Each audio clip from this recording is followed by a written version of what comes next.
Hi, and welcome to You've Got This podcast with Kat and Von. We're two qualified mental health professionals passionate about supporting expats in Dubai.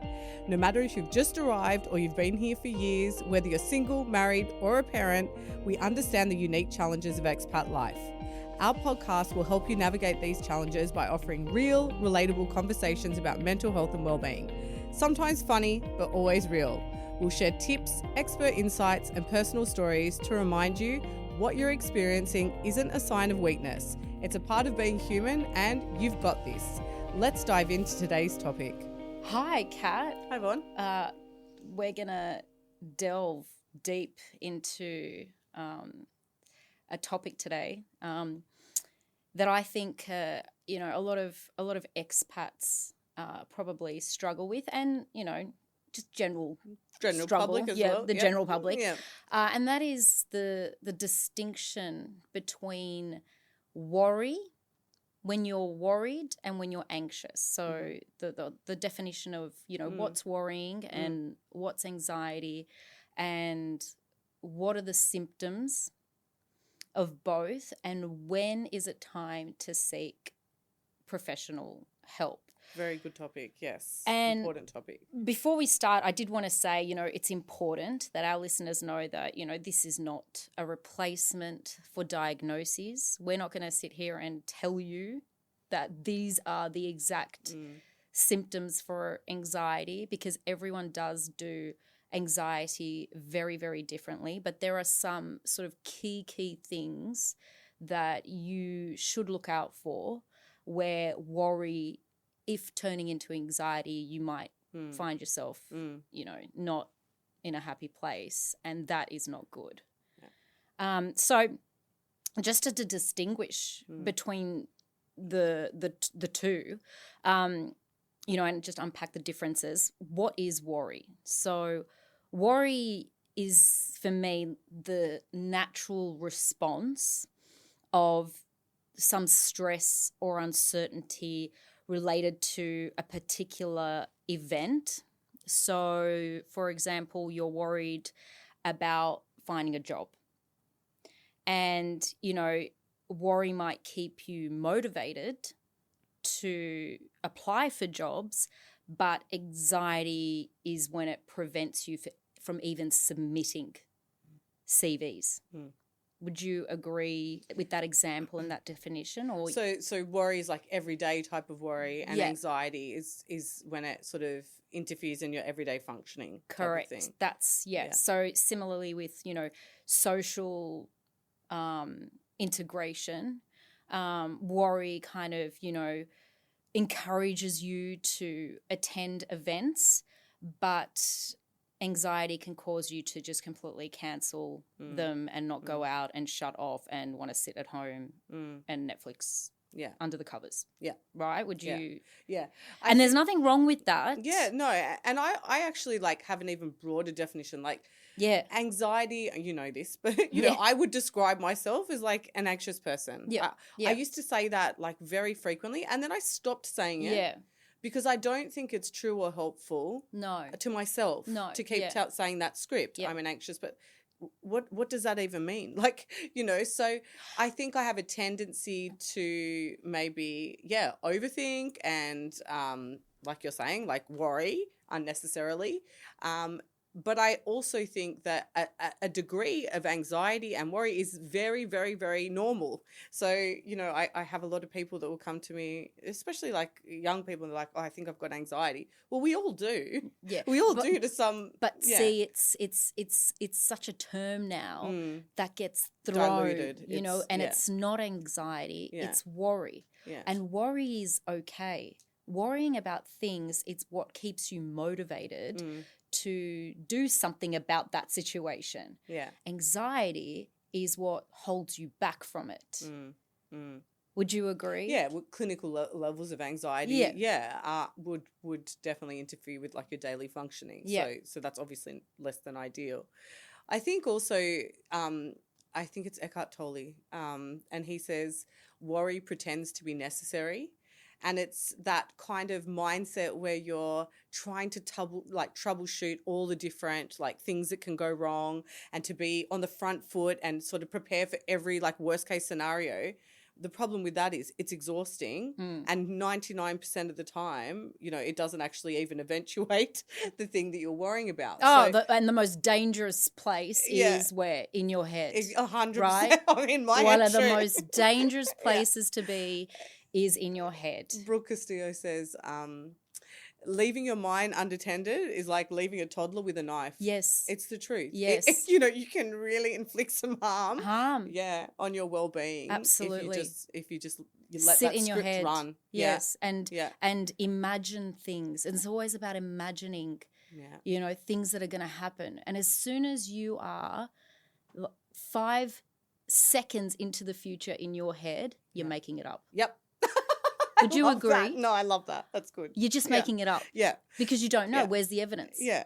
And this is another clue, when you start going, what if, okay, the second you do a what if, yes, you're lost in thought. Like you're gone. Like or the second you do, I should. The shoulds. You're shooting all over yourself.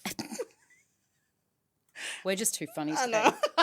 We are too funny. We've had our... No.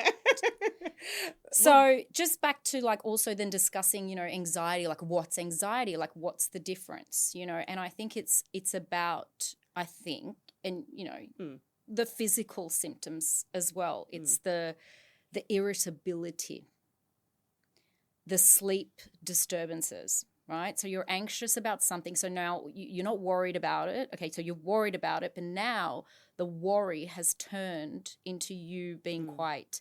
physical symptoms of irritable. Yep. You're taking it home. Yeah. You're unpacking it on your kids or your partner or your friends. Sleep disturbances, insomnia. You can't get to sleep, or you're waking up in the middle of the night and then you can't get back to sleep because it's that same in your head, what's going on. Difficulty concentrating, right? Would you say they're the distinctions where it's getting into anxiety?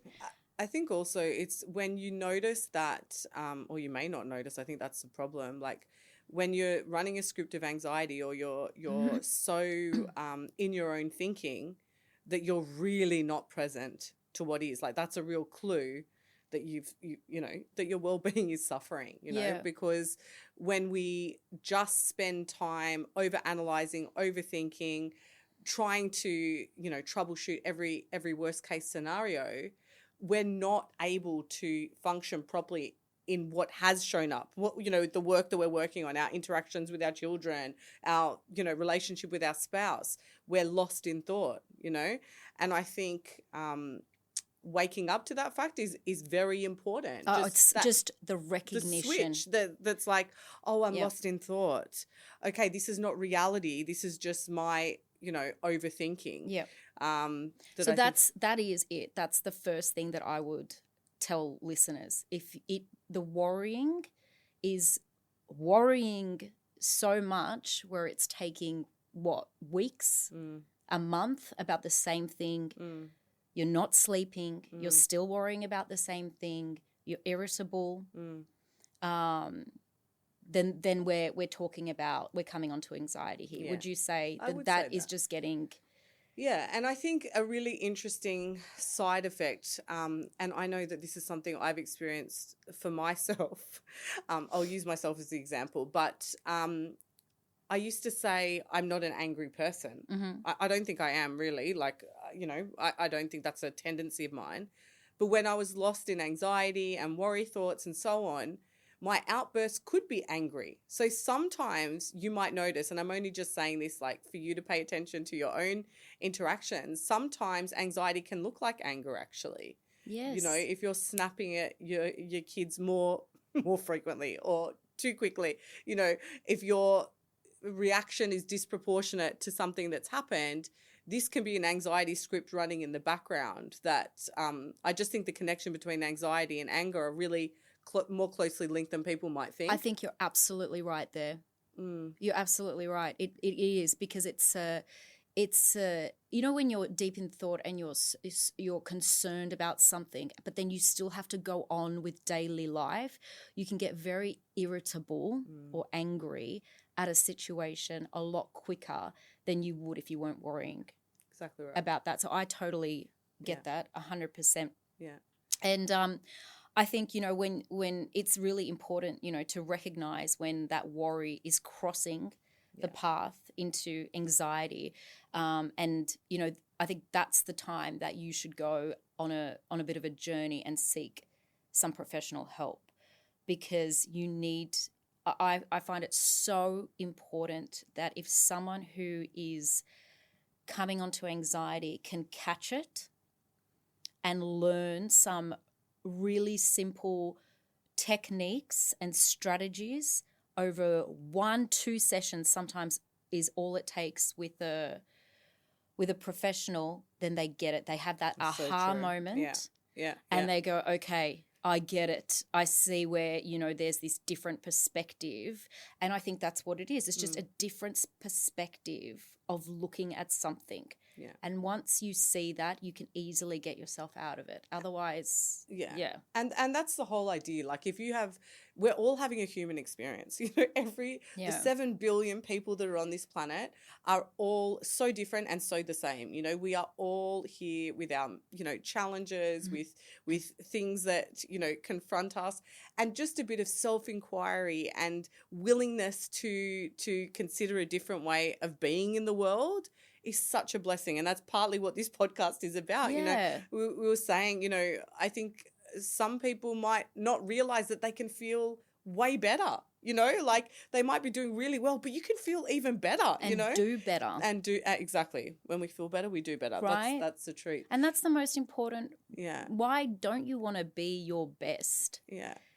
I think that one small caveat I would say to that, and I know that you're going to agree with this, we are here on this planet not to just feel positive emotions. No. We are here to feel all emotions, to experience lots of different things, and normalizing that and making that be okay can take the pressure off enormously. So even though we're talking about, anxiety and worry and anger, these are all normal human emotions. They are signals to the brain to say, hey, something's not right. Yeah. But we don't sit on them. They're just a signal. If you're angry, okay, that's my body's way of telling me something is not right. Okay, so I'm angry about something. What am I angry about? Unpack it. Sad. What am I sad? I'm fearing something. What? All these emotions are just signals. It's the behavior. Exactly. From the feeling or the mood. Yeah. Could we say mood? Yeah. That comes after. That's probably one of the most important things. And I think just to give our listeners sort of some guidance on what to do when a strong emotion happens. Yeah. We can call it grounding. We can talk about, feeling our feelings. But truly at the heart of what you do with a big emotion is not to run from it, is not to resist it, is not to label it as unwanted or bad or wrong. Any type of resistance, what you resist persists. So if we try to sort of push down our anger, if we try to suppress our anxiety, if we try to sort of not feel those things, we buffer through social media, through eating, through drinking too much, through, even exercise, vaping and these are all attempts not to feel what is there. Yes. And if we can accept that what is there is supposed to be there because we're humans, then it really takes away the pressure of not wanting to avoid. Exactly. Like sit in the discomfort of that. Of your emotion. Yeah. Sit with it. Imagine. Sit with it. Sit with it. And you've got to feel a bit of discomfort. We're human. We're not robots that, walk around the planet not feeling. That's what makes us so unique. But you must learn to be able to sit with it and unpack it. And also, I'm sure you agree, but for me, I think one of the, in terms of like, let's talk about some strategies and toolkits of how, what toolkit can a listener use to sit with discomfort and unpack it and address it? Journaling. I think it's so, so important, putting that pen to paper and, putting judging some of your thoughts that come through, seeking some evidence. So, maybe you have a thought of, I'm not good enough at work. My boss wants to seriously fire me any minute. I'm not doing good work. And if that's a worry that's turning into possibly anxiety, write about it and judge it. Be the judge of your own, be the judge and the jury, actually, of your own thoughts. Sit there and go, okay, so I'm thinking I'm really bad at work, but is that true? Have my performance... what evidence is there? That? Have my performance reviews come through awful? Have I had warnings? Have my colleagues told me that I'm unbearable to work with and I'm not, whatever it is? And be the judge and the jury of these thoughts. And if you find yourself thinking, well, actually, in my last performance review, yes, there was evidence where I could fix a few things here and there, then act on it. Write a plan of action. What are you going to do about it? Because that's when you grow. When you address areas in your life where you need to, there's a skills gap and you move. And that's when anxiety goes, oh, the brain's got a plan. And I always said, I love this. I was hoping you'd say this. And I think that, what I'm going to say, like anxiety, its kryptonite is planning. Yeah.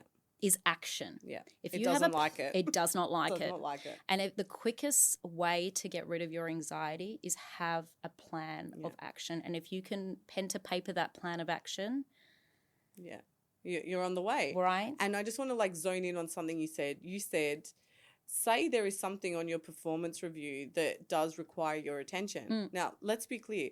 All performance reviews are going to have things you're going to have to work on. Yes. No one's just being like, A star, A star, A star. Maybe they are, but not my ones. No. So, if there is something on there to work on, instead of shaming yourself, guilting yourself, laying on some blame about I should have done this better and I shouldn't have done, if you can lean into the discomfort of that and actually say, oh, okay, this has been pointed out to me by someone I respect, as uncomfortable as it is for me to maybe recognize this, I'm going to grow from this. I'm going to look into developing my plan.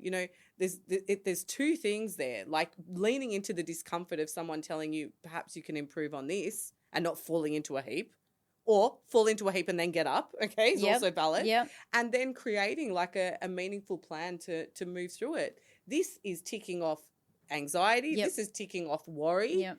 This is a person who's resilient, they're strong, confident, and they're going to grow. Okay, that's the kind of mindset that we want to cultivate. Correct. But if you're someone that is unwilling to feel uncomfortable, embarrassed, shame, if you don't want to feel those things, you tend to stay in a comfort zone, stay in your bubble, stay small. Yes. And that creates more worry. Yeah, that creates more hard. Yeah. So you got to pick your hard. Yeah. Right? Yeah. It's hard to be uncomfortable. It's hard to work on yourself, but it's also hard to be sitting at home under the covers, not wanting to do anything, not wanting to go anywhere, eating a tub of ice cream and confused why everyone on Instagram is leading these amazing lives as you sit there. Yes. Yeah. Right? Oh, social media. Yes. I know. Yes. Yeah. So I think on that note, inviting listeners. Tell us about your experiences. We want to hear from listeners talking about what kind of worry did you have that you recognized turned into anxiety? What did you do about it, or what didn't you do about it? What are you doing about it? And some tips from expats out there, like how have they experienced it? And we'd love to hear from because that's what it's about. It's a community and sharing what ideas. Works. Sharing what works, I think, is incredibly valuable in this space. And I think it's something that we can all relate to. Like, I don't think I've met anyone that hasn't experienced anxiety at one time or another, or worry.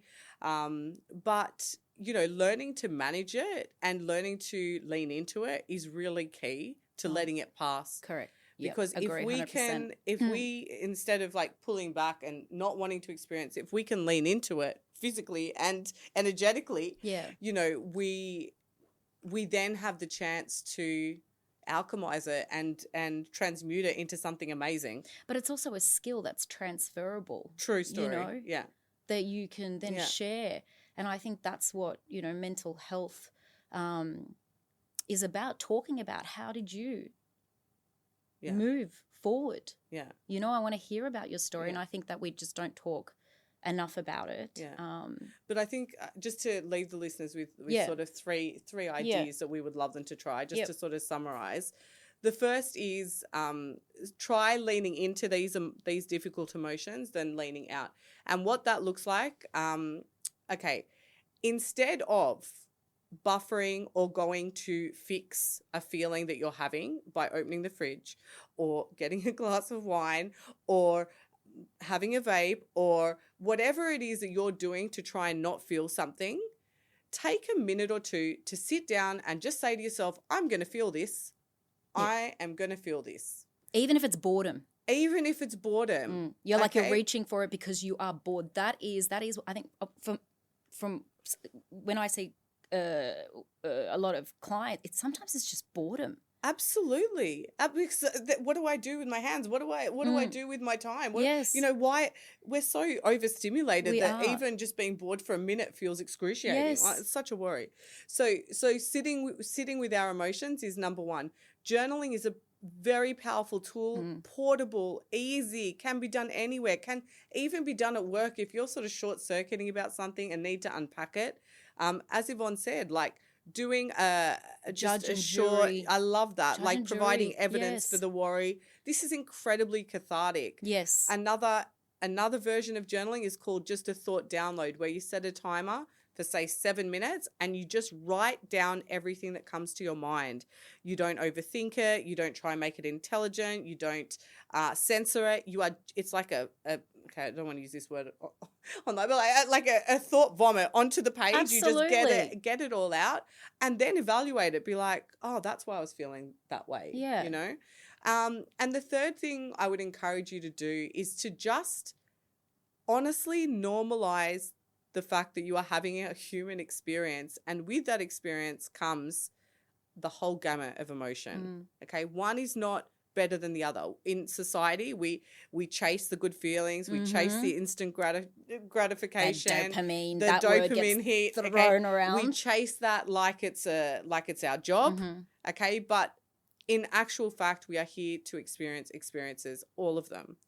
Even my toddler tantrums that bring me to my knees, literally, I am here to experience. So they're the three things that we'll leave you with. Please share with us anything that, you know, has worked for you or didn't work for you. We would love to hear from you. This has been another episode of the You've Got This with Kat and Von podcast. For more information, visit our website at you'vegotthis.ae, where you can find the show notes and many resources to help support you in your well-being. Or follow us at you'vegotthis.ae. We welcome your comments and questions, so please reach out and be part of the conversation. If you want to support our podcast, please share it with people who might benefit from it. We hope you enjoyed this episode, and we invite you to join us again. And remember, you've got this.